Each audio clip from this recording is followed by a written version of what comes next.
한국이 쓰는 원유의 약 70%가 중동에서 옵니다. 그중 95% 이상이 이 한 곳, 호르무즈를 지나갑니다. 그런데 지금 이 길목에 통행료라는 단어가 붙기 시작했습니다. 안녕하세요. 돈의 방향을 함께 읽어보는 돈결노트의 길잡이 돈침반입니다. 오늘은 호르무즈 통행료 뒤에 숨어있는 미국, 이란, 중국, 일본의 계산서를 읽어보겠습니다. 뉴스에서는 호르무즈라고 부르지만 우리는 라면값, 가스요금, 환율로 먼저 느낄 수 있습니다. 핵심은 통행료가 아닙니다. 이 길목의 규칙을 누가 정하느냐, 그리고 그 비용을 누가 떠안느냐의 문제입니다. 표면 뉴스부터 정리하겠습니다. 5월 14일 NPR 보도부터 시작해서 5월 16일에는 이란이 페르시아만 해협 당국, 그러니까 PGSA라는 새 기관을 통해 메커니즘을 공개한 것이 보도되었습니다.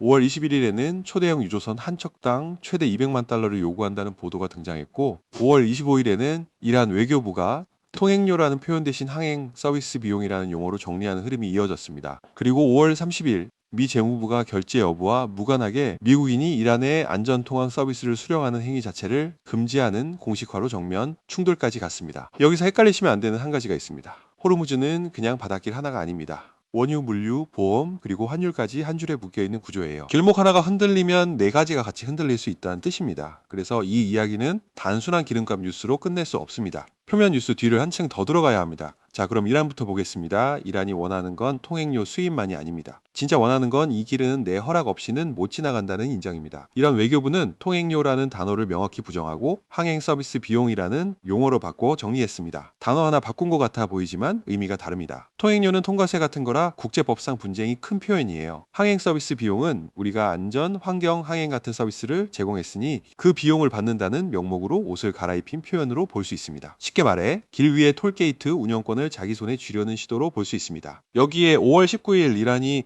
비트코인 기반 호르무즈 세이프라는 해상 보험을 출범시킨 흐름도 같이 보입니다. 달러 결제 제재를 우회하면서 동시에 길목의 통제권을 가지려는 시도로 해석할 수 있습니다. 여기서 한 가지 짚고 가겠습니다. 통제권은 군사력보다 강할 수 있어요. 길목 하나를 자기 손에 쥐고 있으면 협상 테이블에서 매번 카드 한 장이 추가됩니다. 이란이 원하는 게 바로 그 카드입니다. 즉 통행료 수입 자체보다 내가 이 길목의 규칙 제정자다라는 인정의 카드를 원하는 것으로 볼 수 있습니다. 그럼 미국은 왜 그렇게 강하게 막을까요? 미국이 막고 싶은 건 통행료가 아니라 이란이 길목의 규칙을 정하는 순간입니다. 이걸 보여주는 결정타가 5월 30일 미 재무부의 공식 입장입니다. 결제 여부와 무관하게 미국인이 이란 정부의 안전 통항 서비스를 수령하는 행위 자체가 금지된다는 선언이에요. 돈을 냈는지 안 냈는지가 핵심이 아니에요. 이란이 제공하는 서비스라는 그 형식 자체를 인정하지 않는다는 선언으로 해석할 수 있습니다. 이미 며칠 전 미 재무장관 베센트가 오마니 통행료 부과 계획이 없음을 확약했다고 밝히면서 PGSA 자체를 농담이라고 표현한 흐름도 보도되었습니다. 외교적으로 굉장히 강한 부정 표현이에요. 여기에 더해 미군 중부사령부 차원의 오퍼레이션 프로젝트 프리덤이라는 명목으로 비이란 항구 출입 선박은 호르무즈 자유 항행을 보장하지만 이란 항구를 드나드는 선박은 봉쇄한다는 입장도 같이 굴러가고 있습니다.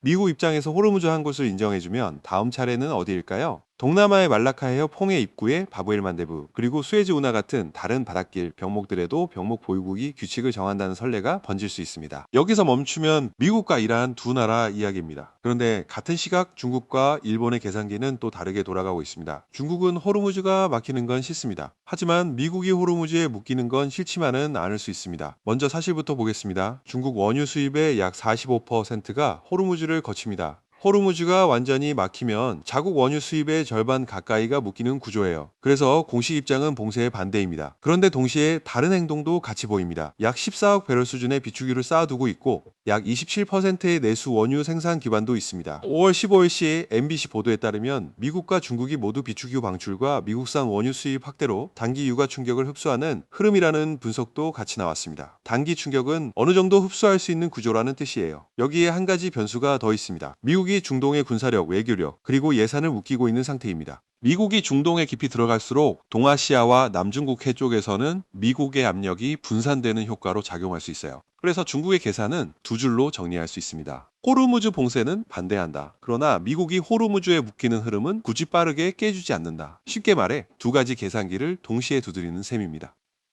여기까지 정리하면 핵심은 이겁니다. 이란은 통제권을 원하고 미국은 규칙을 지키려 하고 중국은 미국의 부담을 계산하고 일본은 기름길 생존을 따지고 있습니다. 결국 호르무즈 통행료는 단순한 비용이 아니라 각국의 전략이 충돌하는 가격표입니다. 이어서 일본을 보겠습니다. 일본은 명분보다 기름길 보험이 먼저입니다. 일본 원유 수입의 약 93%가 호르무즈를 거칩니다. 93%면 사실상 한 길목에 모든 기름줄이 묶여 있는 구조예요. 그래서 일본은 명분 싸움에 깊이 들어가기보다 생존 카드 먼저 깔아두는 흐름을 보입니다. 세 가지 카드가 같이 굴러갑니다. 약 254일치 비축 후 UAE와 사우디 쪽 호르무즈 우회 항로, 그리고 미주와 중앙아시아, 아프리카로의 원유 다변화 계획입니다. 자, 그럼 우리한테는 뭐가 들어올까요? 호르무즈 리스크는 남의 나라 전쟁 뉴스가 아니라 한국의 기름값, 환율, 물가로 들어오는 비용 청구서입니다. 세 가지 축으로 정리하겠습니다. 첫째, 육아축입니다. 한국은 원유 수입의 약 70%가 중동, 그중 95% 이상이 호르무즈를 통과합니다. 일본 93%보다도 더 직격탄 구조예요. 브렌트유는 작년 말 약 61달러대에서 올해 4월 평균 100달러대로 빠르게 이동한 흐름이 보도되었습니다. 유가는 단번에 떨어지는 게 아니라 시차를 두고 여러 비용으로 번질 수 있습니다. 둘째, 환율축입니다. 원달러 환율은 5월 22일 1,520원 근접 후 1,500원대 강세의 반등 흐름인데 5월 한 달 자체가 17년 만에 최악세권에서 흔들린 흐름으로 보도되었습니다. 환율이 오르면 라면값, 가스요금, 해외 직구 가격이 먼저 흔들릴 수 있어요. 셋째, 물가 축입니다. 유가가 오르면 수입 물가가 올라가고 수입 물가는 가공식품 운송비, 가스요금 같은 일상 항목으로 시차를 두고 번질 수 있습니다. 한번 오른 가격은 잘 안 내려가는 흐름. 그러니까 하방 경직성이 같이 작동합니다. 마트 영수증과 카드 명세서가 뉴스보다 먼저 말해줄 수 있는 구간이에요. 여기에 기업 원가, 무역수지, 그리고 소비 심리까지 짧게 짚어두겠습니다. 운송업, 화학, 정유, 항공, 해운, 중공업 같은 원유와 환율 동시 노출 업종에서는 원가 압박이 누적될 수 있습니다. 자영업자 입장에서는 배송비와 식자재 단가가 가장 먼저 흔들릴 수 있는 항목이에요. 시청자 입장에서 가장 빠르게 체감되는 부분이 바로 이 구간입니다. 오늘 내용을 한 줄로 정리하면 이렇습니다. 호르무즈는 단순한 바닷길이 아니라 세계 경제의 돈길입니다. 누가 이 길목의 규칙을 정하느냐에 따라 유가도 환율도 물가도 흔들릴 수 있습니다. 저는 돈의 방향을 함께 읽어드리는 돈침반이었습니다. 다음 영상에서도 복잡한 경제 이슈를 쉽게 풀어드리겠습니다.